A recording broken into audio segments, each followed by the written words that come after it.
ফের ইডি আধিকারিকদের নিশানায় রাজ্যের শাসক দল। তৃণমূল কংগ্রেসের 10.29 কোটি টাকা বাজেয়াপ্ত করা হয়েছে বলে জানা গিয়েছে।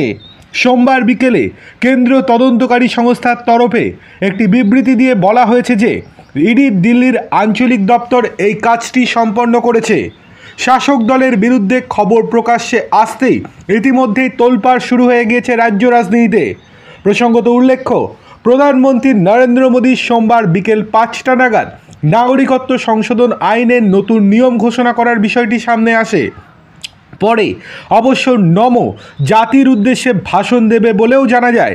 এদিকে মোদির সেই ভাষণের ঠিক আগে মুখ্যমন্ত্রী মমতা বন্দ্যোপাধ্যায় তীব্র বিরোধিতা করেন সিএএ নিয়ে।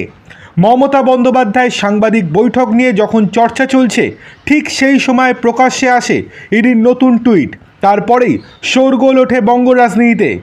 ওই টুইটে বলা হয়েছে, তৃণমূল কংগ্রেসের কাছ থেকে বাজেয়াপ্ত 10.29 কোটি টাকার সঙ্গে অ্যালকেমিস্ট গ্রুপের বেআইনি আর্থিক লেনদেনের সম্পূর্ণরূপে সম্পর্ক আছে। ডিম্যান্ড ড্রাফটের মাধ্যমে এই টাকার লেনদেন হয়েছিল। একদা অ্যালকেমিস্টের কর্ণধার কেডি সিং তৃণমূলের রাজ্যসভার সাংসদ ছিলেন। ইডির এই টুইটের পরিপ্রেক্ষিতে তৃণমূল কোনো বিবৃতি না দিলেও ঘরোয়াভাবে দলের এক মুখপাত্র বলেন, তৃণমূল সিএএর প্রতিবাদ করতে চলেছে। মমতা বন্দ্যোপাধ্যায় এই ব্যাপারে ইতিমধ্যেই হুঁশিয়ারি দিয়ে দিয়েছেন। বিরোধীদের চুপ করাতেই আগে ভাগেই নন্দী আর ভৃঙ্গি তথা ইডি সিবিআইকে মাঠে নামিয়ে দেওয়া হয়েছে। তবে বলা বাহুল্য, ভোটের আগে আবারও যে ধাক্কা খেল রাজ্যের শাসক দল, সেটা বলার অপেক্ষা রাখে না কোনোভাবেই।